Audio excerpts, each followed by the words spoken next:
Madness seized a section of humanity which killed, maimed, and burnt.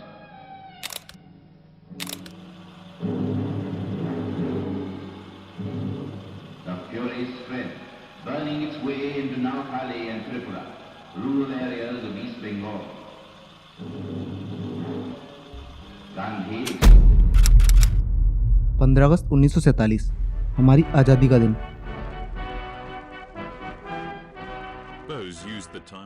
एक तोहफा था पूरे भारत के लोगों के लिए, खुले आसमान के नीचे आज़ादी से सांस लेने का, जश्न मनाने का, नाचने गाने का।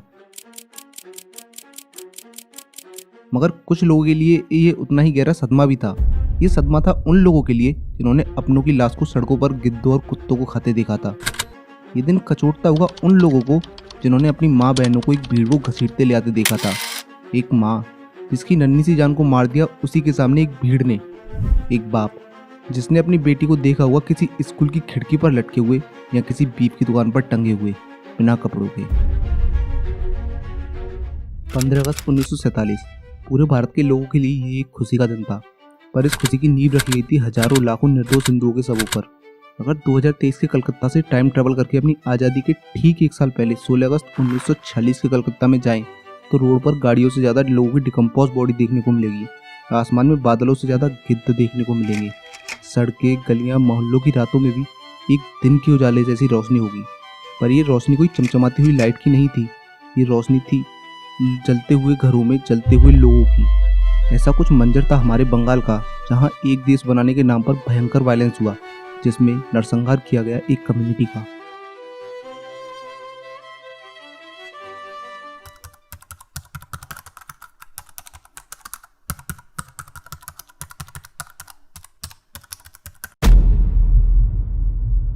डायरेक्ट एक्शन डे की जो मेन जड़ थी वो थी टू नेशन थ्योरी, जिसका सपना देखा जाता है सर सैयद अहमद खान द्वारा। 1883 में पटना में दी हुई एक स्पीच में इसकी पहली झलक देखने को मिलती है। 1945 में वर्ल्ड वॉर 2 खत्म होने के बाद जब ब्रिटिश सरकार की जड़ें खुद गई थी और इंडिया को गुलाम बनाकर उस पर राज करना उसके बस की बात नहीं रही थी, तो ब्रिटिश सरकार के द्वारा डिसाइड किया जाता है कि वो इंडिया को उनकी सत्ता हस्तांतरण करेगी और भारत ऑफिशियली तौर पर आज़ाद हो जाएगा। क्लीमेंट एटली जो उस टाइम पे नए नए प्राइम मिनिस्टर बने थे, इनके द्वारा 24 मार्च 1946 को भारत में कैबिनेट मिशन भेजा जाता है भारत की आज़ादी के बारे में चर्चा करने के लिए। इस प्लान को लाने वाले 3 लोग होते हैं, sir lord Pethick Lawrence, sir Stafford Cripps और सर एवी अलेक्जेंडर। उस टाइम भारत में 2 पार्टियां बहुत पावरफुल थी, एक इंडियन नेशनल कांग्रेस जिसे लीड कर रहे थे पंडित जवाहरलाल नेहरू जी, और दूसरी मुस्लिम लीग जिसके लीडर थे मोहम्मद अली जिन्ना। 3 हफ्तों तक बैठकें होती हैं, पर इन बैठकों में कोई खास बात बन नहीं पा रही थी, और इसका रीजन था मोहम्मद अली जिन्ना, क्योंकि जिन्ना का विजन भारत को तोड़कर मुस्लिमों के लिए एक नया देश पाकिस्तान बनाने का था।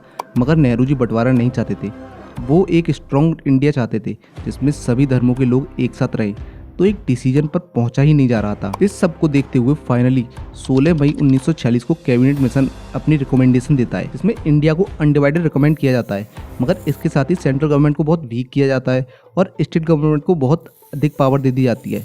सेंटर के पास डिफेंस, फॉरेन अफेयर्स, कम्युनिकेशन और करेंसी की पावर दी जाती है, और बाकी सारी पावर्स स्टेट को दे दी जाती है। मगर इसके अलावा प्रोविनेंस को 3 ग्रुप में डिवाइड किया जाता है, जिसमें से मुस्लिम बहुसंख्यक प्रांतों को 2 ग्रुप में और हिंदू बहुसंख्यक का एक ही प्रांत बनाया जाता है। तो आने वाले कुछ समय के लिए दोनों पार्टियां प्लान को एक्सेप्ट कर लेती हैं और सब कुछ ठीक होता दिखाई देता है। अब जब दोनों पार्टियों की सहमति बन जाती है, तो फिर अगर प्रॉब्लम का आती है, तो प्रॉब्लम आती है नेहरू जी को। एक्चुअली नेहरू जी इंडिया के लिए सेंटर की गवर्नमेंट को वीक नहीं बल्कि एक स्ट्रॉन्ग गवर्नमेंट चाहते थे। तो नेहरू जी अनाउंस करते हैं कि वो संविधान सभा के लिए रेडी तो हैं, लेकिन वो जब और जैसे कैबिनेट मिशन प्लान में चेंज लाना चाहेंगे वो लेके आएंगे। और यही वो टाइम था जहां से बात पूरी तरह से बिगड़ जाती है।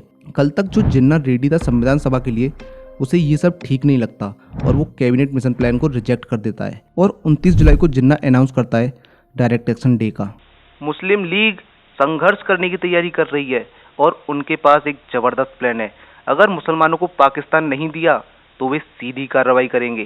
कांग्रेस के पास जाओ और उनसे उनका प्लान पूछो। जब वो तुम्हें अपने भरोसे में ले लेंगे, तब मैं तुम्हें अपने भरोसे में ले लूंगा। तुम मुझसे क्यों चाहते हो कि मैं हाथ पे हाथ रख के बैठा रहूं? मैं तुम सब के लिए एक मुसीबत खड़ी करने जा रहा हूं। हम युद्ध नहीं चाहते, पर अगर तुम युद्ध चाहते हो तो हम बिना किसी हिचकिचाहट के तुम्हारा ऑफर एक्सेप्ट करते हैं। या तो हम भारत के टुकड़े करेंगे या भारत को तबाह कर देंगे।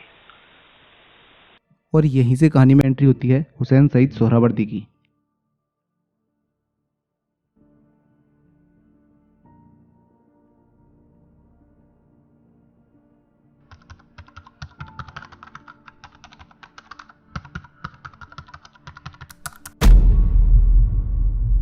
Who was Hussain Saeed Sohrawardi, the mastermind of Bengal riots, the murder of Bengali Hindus, the butcher of Bengal?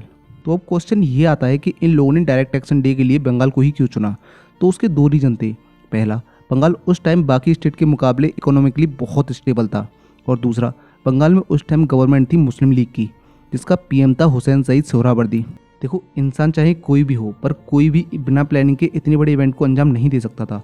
29 जुलाई को जिन्ना डायरेक्ट एक्शन डे अनाउंस करता है और 16 अगस्त को भयंकर वायलेंस देखने को मिलता है। तो ऐसा नहीं था कि इतनी बड़ी प्लानिंग कोई 2-4 दिन में हो गई होगी। एक्चुअली इनके पास प्लान बहुत पहले से था, जिसको अनाउंस करते ही 1-2 दिन में उस पर काम भी करना शुरू कर दिया जाता है।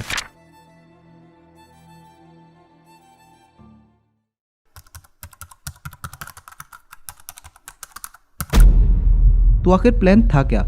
तो देखो, जिन्ना ने 16 अगस्त को डायरेक्ट एक्शन में पाकिस्तान बनाने के लिए अंग्रेजों के सामने जनरल स्ट्राइक की कॉल दी थी, जिसमें हॉस्पिटल, क्लिनिक, लाइट, इलेक्ट्रिसिटी, पानी की सर्विस, मतलब रोजमर्रा की चीज़ों को छोड़कर कंप्लीट स्ट्राइक की बातें बोली थी।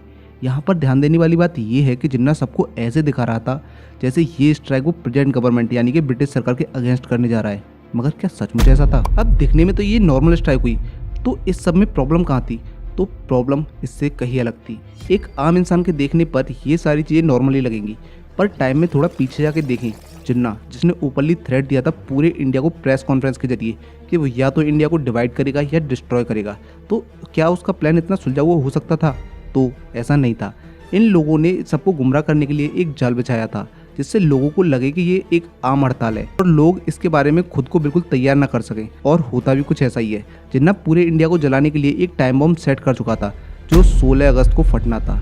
एक कहावत होती है ना, डेविल इन द डिटेल, वो कहावत सीधे यहीं लागू होती थी। डायरेक्ट एक्शन डे की शुरुआत करने के लिए जितने भी जिलों को चुना गया था, इन सभी जिलों के हर वार्ड के अंदर आने वाली सभी मस्जिदों की लिस्ट तैयार की जाती है।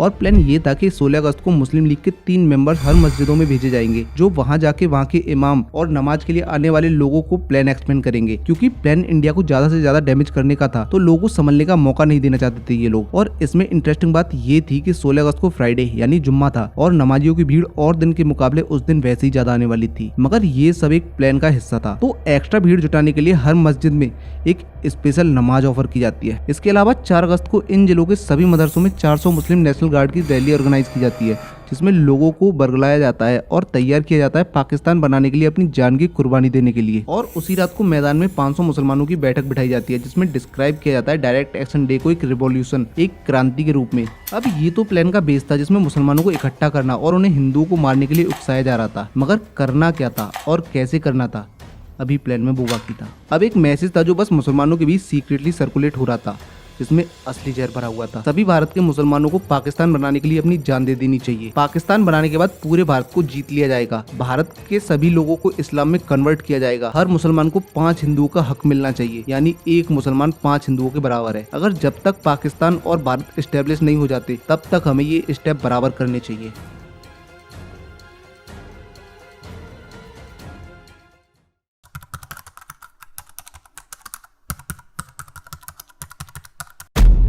फिर आखिर सूरज उदय होता है उस दिन का, जो शायद नहीं होना चाहिए था, क्योंकि आज का सूरज बहुत से लोगों की जिंदगी में बस अंधेरा लेके आने वाला था। जहां एक और एक धर्म के लोग अपनी तैयारी कर रहे थे, लोगों को कई जगह हथियार बांटे जा रहे थे, मुस्लिम गुंडे इकट्ठा करना और उनके रहने की पूरी व्यवस्था की जा रही थी। वहीं दूसरे धर्म के लोगों के लिए 16 अगस्त का दिन नॉर्मल दिन की तरह शुरू होता है, पर खत्म होते होते पूरे बंगाल में कुछ भी नॉर्मल नहीं रहता। मगर दिन शुरू होने से पहले ही सोहरावर्दी अपनी एक और प्लान के एक और अहम हिस्से को अंजाम देता है। वो गवर्नर बोरोस से मिलकर आज के दिन एक पब्लिक हॉलिडे अनाउंस करवाता है। पर इस डिसीजन का अपोज किया जाता है कांग्रेस पार्टी के लीडर किरण राव शंकर जी के द्वारा, जो हिंदुओं को अपनी दुकान खोलने के लिए कहते हैं, और यहीं से क्लैश होना शुरू हो जाता है। सुबह सुबह सोहरावर्दी के गुंडे सभी दुकानों पर धमक जाते हैं जो दुकान हिंदुओं ने खोल रखी थी। हाथ में लाठी, लोहे की रॉड लेके वो उन पर अटैक करना शुरू कर देते हैं। जहाँ सुबह कहीं कहीं पर गुंडों के झुंड दिखाई दे रहे थे, दोपहर होते होते वो एक पागल भीड़ में बदल जाते हैं।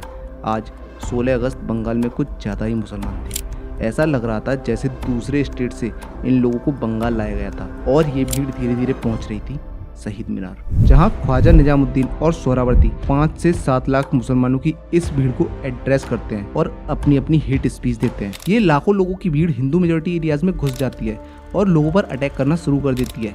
लोगों को उनके घरों से निकाला जाता है, उन्हें मारा जाता है, उनके घरों को जलाया जाता है, उनकी फीमेल्स का रेप उनके सामने किया जाता है और फिर उनके उसी जलते हुए घर में उन्हें फेंक दिया जाता है। और सिर्फ इतना ही नहीं, ये भीड़ कलकत्ता के विक्टोरिया कॉलेज में पहुंच जाती है, जहां एक गर्ल्स हॉस्टल हुआ करता था। वहां रह रही बच्चियों के साथ दरिंदगी इतनी की जाती है जितना कोई जानवर भी नहीं कर सकता। फिर उन बच्चियों को मार के उन्हीं के हॉस्टल की विंडो पर टांग दिया जाता है।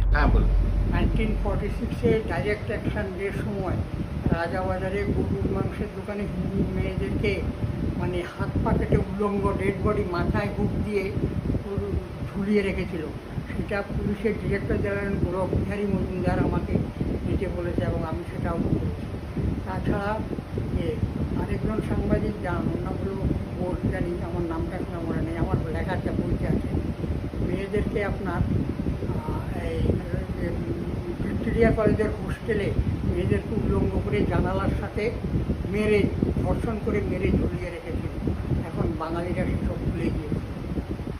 निस्तारिन hostel, Ripon hostel, science college hostel, Brahmo Balika Vidyalaya और भी बहुत सारे हॉस्टल में पढ़ने वाले स्टूडेंट्स को निशाना बनाया जाता है। धीरे धीरे जैसे जैसे दिन खत्म होता है, कुछ राइट्स को लेकर कुछ रिपोर्ट सामने आती हैं। पुलिस रिपोर्ट्स में आता है कि हजारों नहीं सैकड़ों ने अपनी जिंदगी और संपत्ति को खो दिया है और उनकी महिलाओं के साथ भी यही किया गया है।